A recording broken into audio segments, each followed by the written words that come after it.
Alors, mesdames et messieurs, bonjour et bienvenue à cette revue des marchés et stratégies pour le mois de novembre 2022. Mon nom est Jean-François Gosselin, je suis gestionnaire de portefeuille au sein du groupe Gosselin Dubuc Mazigi et aujourd'hui, je suis accompagné de mes deux collègues, Alexandre et Marc. Alors, bonjour les gars. Bonjour tous. Bonjour à tous. Alors, sans plus tarder, si vous me permettez, on va regarder l'agenda de la présentation. Alors, on va commencer par regarder le sentiment du marché et ensuite de ça, les scénarios économiques. Par la suite, Marc va nous parler de l'évolution de notre stratégie et Alexandre va nous parler de certains indicateurs économiques que l'on suit de très près. Donc, à cette page-ci, vous voyez le sentiment du marché. On se situe aujourd'hui à un indicateur de 43 qui se trouve être à moitié chemin entre le pessimisme extrême et l'optimisme extrême. Cet indicateur-là, vous le voyez avec la ligne rouge au bas, il a bougé beaucoup depuis les derniers mois. Par exemple, au mois de mars dernier, on se situait à un indicateur de 17. Au mois de juin, on était à 9 et là, 43. Naturellement, c'est relié au rebond qu'on a eu au cours du mois d'octobre sur les marchés boursiers. Ça fait beaucoup de bien, ça, de ce côté-là, mais ça demeure toujours extrêmement volatile sur les marchés. Donc, ça m'amène à vous parler des différents scénarios économiques avec lesquels on travaille actuellement. Vous le savez, on a l'habitude de travailler avec les scénarios qui nous viennent du bureau du chef des placements de la Banque nationale, puis on ne s'éloigne pas bien de ces recommandations-là qu'ils nous font. Donc, le scénario de base avec lequel on travaille, voyez-vous, c'est une stagnation économique avec un poids de 50 %. On constate vraiment là, dans les derniers mois qu'il y a eu un changement de ton au niveau du bureau du chef des placements. Ils sont un petit peu plus pessimistes, un petit peu plus prudents dans leur discours. On le voit même avec le scénario optimiste où on parlait précédemment d'une forte croissance avec un poids de 15 %. Et là, maintenant, on parle d'une faible croissance avec un poids de 10 %. Et le scénario pessimisme, c'est une récession. C'était aussi une récession, mais on a augmenté le poids à 40 %. Donc, voyez-vous, ça tourne tout, là, ces différents scénarios-là, autour des 4 grands thèmes qu'on parle depuis les derniers mois, qui est la politique, par exemple, zéro COVID en Chine. Est-ce qu'elle va l'abandonner? Est-ce qu'elle va l'atténuer? Comment va continuer à se dérouler la guerre en Ukraine? Comment va se comporter l'inflation au niveau des suite aux hausses de taux qui sont réalisées par des différentes banques centrales? Hein? On a l'impression que s'ils en font juste un petit peu trop, ça va faire déraper l'économie en récession. Puis s'ils en font pas assez, ça va laisser perdurer l'inflation. Donc, les prochains mois vont être drôlement intéressants là, à suivre de façon à y voir un petit peu plus clair là, au niveau de l'évolution de ces différents scénarios-là. Maintenant, ça m'amène à céder la parole à Marc pour que tu nous parles, Marc, des différents ajustements qu'on a faits au cours de l'année 2022. Oui, merci Jean-François. Effectivement, je pense que le mot d'ordre, c'est la prudence. Puis on a été prudent dans la gestion des portefeuilles. En fait, même on a commencé là, en octobre de l'année passée à réduire les pondérations d'actions. Vous vous rappelez, on avait quand même des bonnes expositions à des styles de croissance, même des actions de style de croissance. Puis on a réduit beaucoup ces pondérations-là. Puis on a migré, si vous voulez, les portefeuilles plus vers des gestionnaires qui ont un style valeur. Donc, ça vient protéger un peu plus les portefeuilles. On demeure investi, on demeure constructif sur le marché dans son ensemble. On pense que ce n'est qu'une phase. Mais par contre, on demeure prudent au niveau des actions. Même chose au niveau des obligations. Dès décembre l'année passée, on a commencé à enlever des obligations qui étaient de plus longue échéance. Donc, ce qu'on appelle des obligations de style univers, donc qui ont des échéances moyennes d'à peu près 10 ans. Puis on les a remplacées par des obligations qui ont des échéances moyennes de 2 ans. Donc, cette année, c'était une année difficile pour les obligations. On s'attendait à des hausses de taux, mais je pense que les hausses de taux ont été beaucoup plus importantes que ce qu'on s'attendait. Mais c'est clairement les obligations à plus long terme qui ont été le plus affectées. Donc, le fait d'être allé en obligation de 2 ans, ça nous a beaucoup protégés là, cette année. Même chose au niveau des actions privilégiées. Plus les scénarios changeaient au niveau du bureau du chef des placements, plus on commence à avoir une possibilité qu'il y ait une récession plus majeure. On a décidé de réduire une portion peut-être des revenus fixes qui sont qui seraient le plus affectés, je pourrais dire, par une récession, qui sont les actions privilégiées. Donc, on en a vendu beaucoup là, au mois de mai dernier, justement pour racheter des obligations, parce qu'effectivement, les obligations long terme ont très mal fait cette année, mais ça commence à être intéressant d'en racheter. C'est ce qu'on a commencé aussi à refaire là, dans les dernières semaines, les derniers mois. L'autre chose, je tiens à le rappeler, là, quand on a décidé de sortir beaucoup des actions l'année passée, on est allé se réfugier dans ce qu'on appelle des stratégies alternatives. Donc, dans ces stratégies-là, oui, ils sont affectés quand même par les baisses de marché, mais ils ont été affectés surtout par les hausses de volatilité cette année. On pense que c'est peut-être quelque chose d'assez temporaire, là, la question de la volatilité dans le marché. Et dès que le marché va se repositionner, c'est des stratégies qui devraient bien faire. Quand on regarde les stratégies de nos portefeuilles, vous voyez que nos pondérations n'ont pas tellement changé. On demeure sous-exposé aux obligations en général. On pense qu'il y a plus de potentiel d'avoir des placements alternatifs dans le contexte actuel. Mais tranquillement, on rajette, comme je le disais tout à l'heure, des obligations à plus longue échéance. On pense que les taux maintenant commencent à être de plus en plus alléchants. Puis on demeure investi en actions. On pense que le marché, il ne faut jamais sortir complètement du marché des actions à long terme, mais on est beaucoup plus près maintenant de nos cibles à long terme. Si on passe à la étape suivante, je tente peut-être regarder deux stratégies en fait qu'on a en portefeuille. Peut-être la première, vous allez me dire, quand vous regardez les portefeuilles, vous dites, oh, attention, des obligations à haut rendement, ça doit être quelque chose d'assez risqué. Mais en fait, je tiens juste à rappeler là, rapidement que nous, ce qu'on avait fait dans cette catégorie-là, on avait décidé d'engager un gestionnaire qui s'appelle Canso, qui est une firme basée dans la région de Toronto. Puis c'est des gros gestionnaires, donc ils gèrent plus de 36 milliards d'actifs en obligations. C'est des experts de crédit.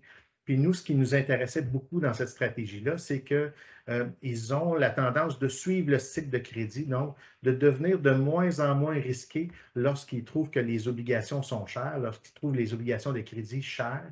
Et puis on le voit bien dans leur positionnement actuel. Il y a plus que 29 maintenant du portefeuille qui est en obligation fédérale de 2 ans à l'intérieur de ce portefeuille-là. Donc, c'est un portefeuille qui est maintenant une cote de crédit de BBB+. Donc, BBB étant ce qu'on appelle de la bonne qualité en termes d'obligations. Ils sont même un petit pas en avant de ça. Donc, à BBB+, c'est finalement un gestionnaire de crédit qui attend les opportunités. Il a présentement des munitions pour attendre une opportunité et lorsqu'une opportunité se présentera, pourra redéployer du capital. Donc, même si le titre nous parle d'obligations à haut rendement, c'est quand même un portefeuille qui est très défensif là, à l'heure actuelle. Je tenais à vous rappeler aussi au niveau des actions, au niveau des placements alternatifs, quand on parle de notes structurées, en fait, on aurait pu choisir quelques notes pour ajouter à vos portefeuilles. Mais nous, ce qu'on a décidé de faire, c'est d'y aller avec une firme qui s'appelle Purpose, qui est aussi basée dans la région de Toronto, mais qui travaille en collaboration beaucoup avec le pupitre des produits dérivés de la Banque nationale, donc la financière Banque nationale. Donc, toutes les transactions se font sur la plateforme de la Banque nationale. C'est des gestionnaires qui sont très suivis par l'ensemble de la Banque nationale. Donc, on les connaît bien, on les suit de près. Et puis, ça vous donne une occasion, en fait, au lieu d'acheter une ou deux notes basées sur un indice en particulier, ça vous permet d'acheter directement un panier de notes de 373 notes présentement, donc sur différents secteurs avec différentes échéances, pardon. Donc, ça vous donne une très grande diversification d'un coup sur une ligne.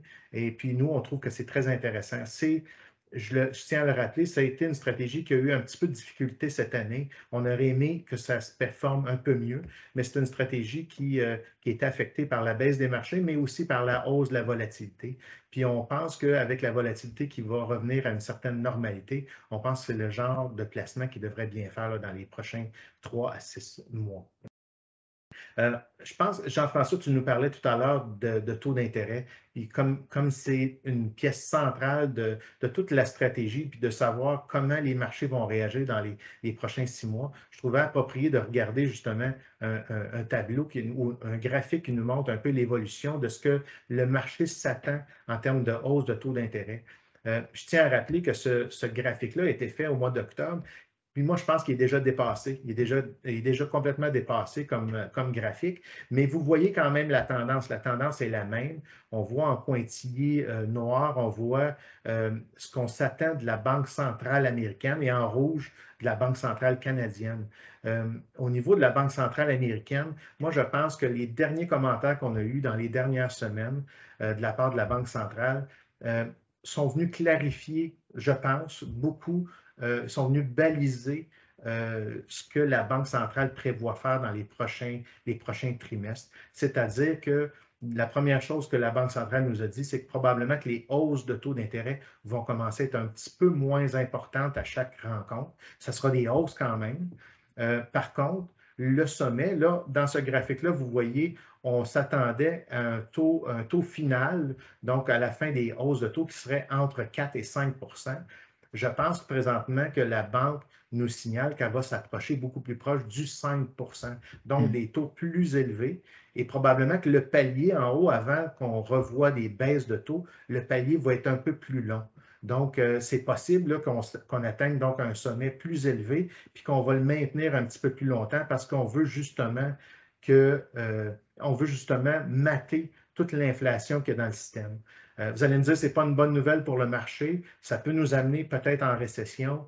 Oui, tout à fait. Par contre, je trouve que le parcours est beaucoup mieux balisé, puis ça évite au marché d'avoir de mauvaises surprises dans les prochains trimestres. Donc, moi, je vois ça, je perçois ça comme une bonne nouvelle.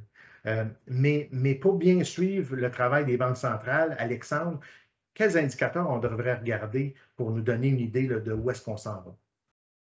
Merci, Marc. Bien, regardez, un des indicateurs importants, une des composantes importantes de l'inflation, c'est le marché de l'emploi.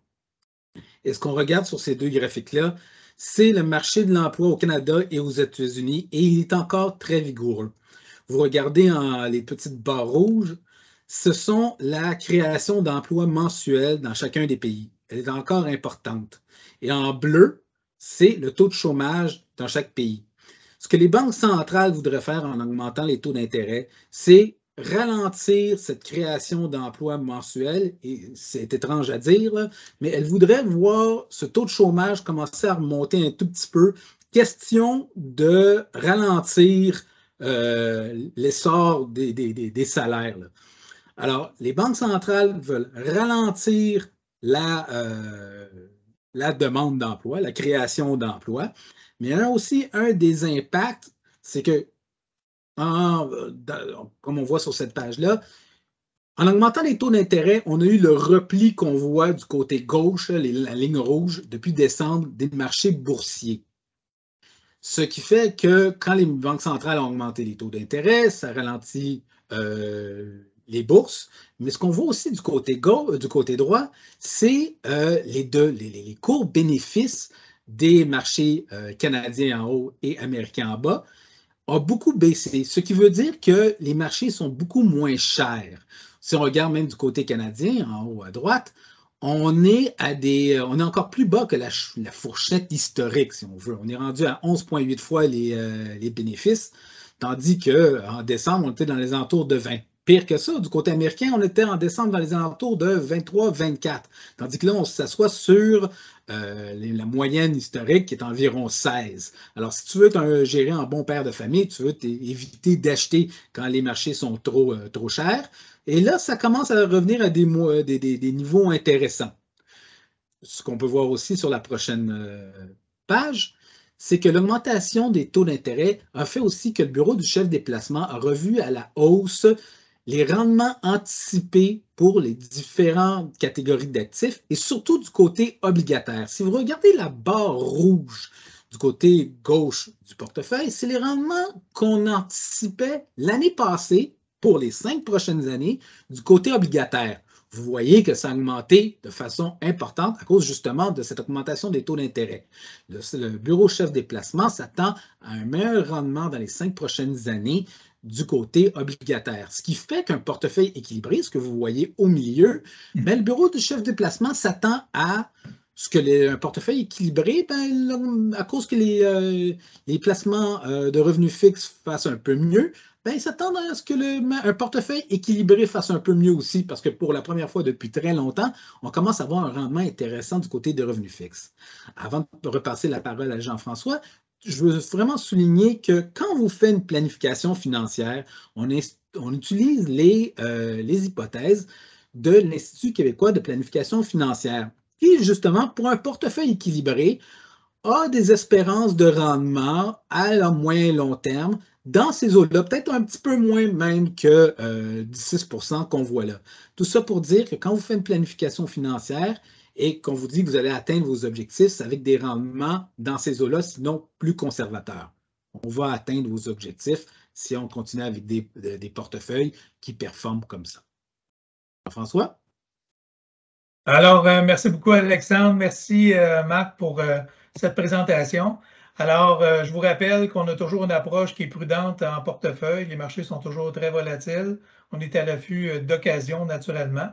Donc, si vous avez des questions ou des commentaires à nous partager, vous avez nos coordonnées à l'écran.